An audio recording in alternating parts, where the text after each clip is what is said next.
if I was a shareholder today, and there are, by the way, over, last time I remember, over 800,000 shareholders in Safaricom, because I did the IPO. I was one of the I was the share registrar for Safaricom for many years before I went into this other business. So the market price today, if you want to sell your share now, if you are holding a share in Safaricom, you will only sell it on Nairobi Stock Exchange, and the price is 28.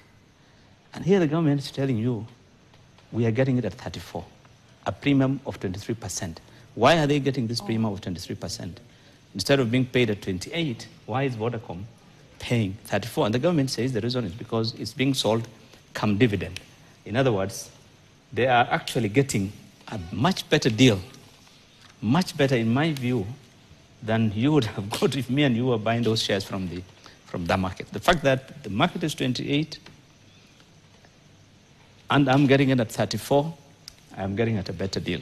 But that is one aspect. The second aspect is, you see, although the prices are always determined by the market, if you are an investor and if you are a seller, there are two different perspectives you look at. If you are an investor, a stock price alone does not always determine the value of a company.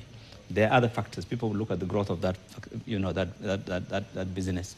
They look at the potential for earnings, what revenue of earnings that it has, and so many other factors. But as a seller, I'm looking at a number of factors. If I am a shareholder today, I have got kids going to university, I want some liquidity, I have to sell those shares and get some money. But for government, they look at a number of things. One, the government could have other priorities.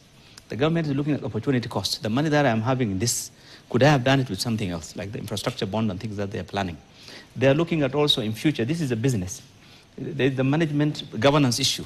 All our state corporations, the underlying issues of governance. But in the case of Safaricom, you could be looking at, this is a business where, for example, if Starlink, you remember the argument on Starlink last year, when a lot of Kenyans said, we support Starlink, they should come. And Safaricom said, no, if we just allow Starlink without regulation, it will lead to the collapse of its business. So tomorrow a competition will come in, Safaricom can lose business.